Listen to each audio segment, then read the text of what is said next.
Hey, what's up guys? It's your boy Walking Mandu and you are watching Wrenchtrenchers Garage, and today we have kind of an empty shop today because I have decided to go ahead and do something. Okay guys, so what we have here is we have the LS. It is now on my engine hoist and we're getting ready to go ahead and bolt this thing to the transmission. Well, we got ourselves a brand new torque converter. So if we pop this open really quick, installation instructions, and looks a little, well, no, that's just grease. All right, so here we go. This one is 2800 to 3200 stall torque converter, and awesome, it came with bolts. That's always a good thing. Yeah, this is the bad boy that we're gonna be bolting up to this freshly built 4L80E transmission. So I'm running low on battery and memory and all that stuff, guys, so I'm just going to go ahead and throw you guys on a time lapse while I go ahead and just put some work in. So I'll see you guys in a bit.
Okay guys, it is a few days later after that little time lapse that you saw, and look at me, I'm tired. I am tired, and I shouldn't be that tired, but I'm tired. But anyway, I'm gonna press on because there's a few more things that I have to do. I had to work on a BMW today, but you guys don't need to know about all that other stuff, right? You wanna see this? You wanna see the Corvette getting done. So that's what we're gonna be doing. So, what we have done is essentially moved the engine back again after moving it forward, hoping to take up some of the slack from this extremely large transmission. But it didn't really work out the way I planned. The problem was that the harmonic balancer was way too close to this Crossmember, and getting belts on and off would be a real pain in the butt. Not to mention, if he didn't want to go supercharger, we would probably have to change this thing. And all of that would just be a nightmare. Nobody wants to undo a Crossmember and damn near take an engine out just to swap the pulley. So we're not going to do that. But as you can see back here, there's still plenty of room. You see the transmission still down there. There's still room, and it's not too close to the firewall like I thought. I thought it'd be like right up on that thing, but it's not. It's actually pretty good, in a pretty good spot. So this is actually pretty perfect as far as the actual positioning of the engine is concerned. However, underneath is a different story. I'm not getting down there yet, but basically what I ended up doing is taking that crossmember out that holds the transmission in, and that transmission is so large, this is actually where it's supposed to mount at the end of the transmission, according to that transmission there, which I don't know if I'll be able to use that mount or not. But here's the problem. This guy right here is hitting the pan for the transmission. So I thought about flipping it and putting it in the other way, but it seems that this little metal piece right here is also getting in the way, so it wouldn't allow me to mount this cross member, and I'd like to mount it in the factory location and then just fix this part. That little part right there that's hitting is actually where this little wheel goes, and this little wheel where the emergency brake cable goes. But it's all in the way because the transmission is like way back here now.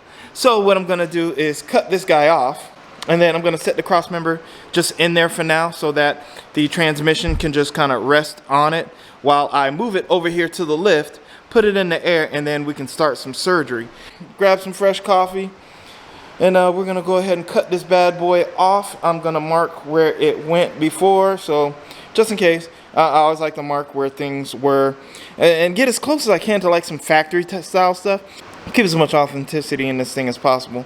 And fit it underneath. No, you're not gonna see me fit that thing underneath because you see how much space there is. There's barely any. I hate being in small spaces with a camera, so you're gonna have to see it once it's on the lift.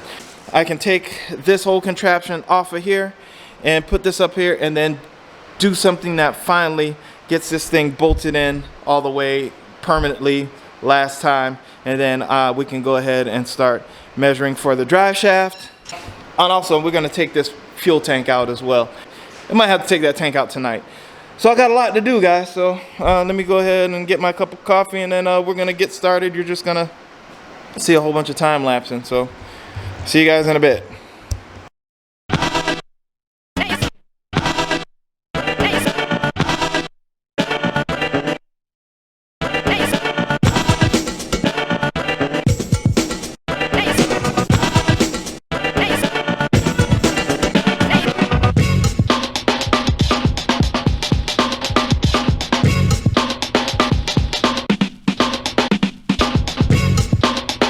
I've been kind of working. I almost got the fuel tank out because we're gonna go ahead and we're gonna put in a different type of fuel pump in here, and we're gonna change the lines out because we're gonna start using -8 lines or -6 lines, whatever it takes to get where we're going. So we're gonna run a whole new fuel system in here. A couple of things that I had to drop down and move, and like I said, I do apologize for not showing you everything.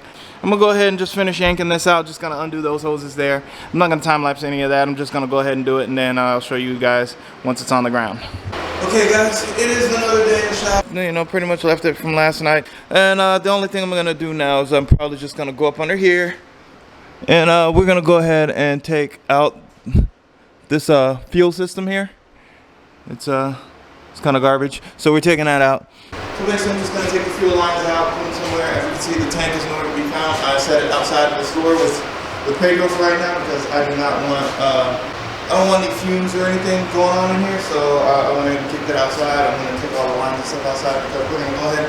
And I'm going to go ahead and weld the cross member up. I got to make some measurements, do some things like that. So I'm going to have to do that. I guess I'll see you in a bit. I don't know when I'm going to end this video. I'll probably end it right here. Thanks guys for watching. I appreciate it. Don't forget to like, subscribe. Alright guys, I'm going to get back to it. I'll get you back on whenever I make some kind of progress. Hey, what's up guys? It's another day in the shop, and it's like 2 days later, and basically what I'm getting at now is unfortunately I didn't do any type of filming on the Crossmember setup that I did, but I am going to show you, pretty much the aftermath of what I ended up with. So here we go.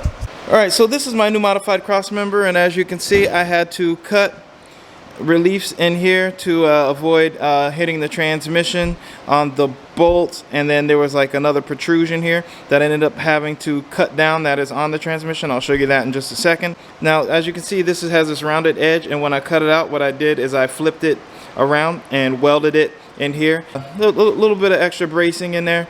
I cut just a little bit too far into here when I was removing this piece right here. So I ended up having to go back and throw some welds in there. And I know I'm not the prettiest welder, but it's working just fine. It's holding, it's doing whatever it's supposed to do. You can do pull-ups on this thing, it's perfect. I cut this mount here, and then I made some measurements, and then I welded it right on the front of this guy, so that when you come over here to the vehicle, so there's the piece right there that I had to kind of cut that little piece off of the transmission because it was just hanging down too far and it wasn't allowing the cross member to bolt up. So now I can take this guy here and put it up, and now as you can see, we actually have a cross member that fits. All I have to do is throw some bolts in there and then let this transmission down, the rest on this guy right here, and throw some bolts on these sides over here, there, and there. And then we will have a fully mounted engine and transmission setup. Now the last thing I have to do is deal with this emergency brake cable, which has to stretch over here with this little guy like that actuating. All right, so now what I have to do is do a temporary mount up again for this. I'm gonna have to take this, modify it, weld it to the cross member as well, stick the wheel in there, and then wrap the e-brake wire around that. And then I can go ahead and fully mount and bolt this thing in, and then I'll have the functioning cross member that's supposed to be in here, modified, ready to go, and then the engine and transmission will be solid mounted officially. The way and where it's supposed to be, no changing nothing up. This is where it's gonna be. So now if you guys are saying, how's this thing working? It's working just fine, okay? It works fine. Okay, so I'm gonna go ahead and get started. See you in a bit. Okay guys, so I did some measuring and I ended up cutting, and I just kind of threw a couple of ugly tack welds on this guy for right now. And I'm gonna go ahead and fully weld this guy in here because I finally got it exactly where I want it. It's pretty good. Put this back in and then end this video. So, yep, watch me work.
Okay guys, so here is the final product that I have. So we have the entire cross member and it's bolted in. I gotta still tighten this up a little bit, but nothing serious. It just needs to be tightened up. Those bolts have been bolted in and tightened up. Those are new bolts. And I ended up putting the little wheel and cable for the e-brake in. Now I originally had it on its original spot, which is like somewhere here. That little hole right there is where this little spring went, but it was really cockeyed real bad, so I had to realign it so that it's on that wheel a little bit nicer. I found this little piece of bracketry or metal right here, and I just kind of welded it onto the chassis and then put the spring there, and then we can do our adjustments here. But this is kind of temporary because this does feel a little bit loose. So what might happen is I might have to drill another hole somewhere here and bring this back to bring the tension on this just a little bit more. But other than that, this is a really good starting spot for it. The reason why I wanted it there anyway is because really I wanted to keep this transmission tunnel clear, because right here is where this cable goes up to activate the parking brake or e-brake. And as you can see, it's almost right in the way of the transmission tunnel. So I moved it as far over as I can, which made this do all kinds of wacky stuff. So I ended up having to put that bracket, well, that bracket here to keep it all out of the way. And it should fit a drive shaft in there quite nicely. But yeah, new bolts there. It's all in place. As you can see, the transmission jack is totally out of the way. So this thing is sitting in there properly. So this bracket is probably gonna have to come out again. And as you can see, everything is pretty tight and tucked up in there. So I might have to lower this down and then lower the transmission back down a little bit so I can get to all of the sensors and lines and everything else. But for now, this is just kind of a good way, a good place to start. Now that that's in, I think the only thing to do now is we can get started on the wiring. So once again, guys, thank you so much for watching. I appreciate it. If you like what I'm doing here, go ahead and subscribe. If you don't, go ahead and leave me a comment. Let me know what I'm doing wrong, what you like, what you don't like. Let me know what's going on with it. So guys, thank you. Thank you again. Keep wrenching. Wrench, wrench out. Peace.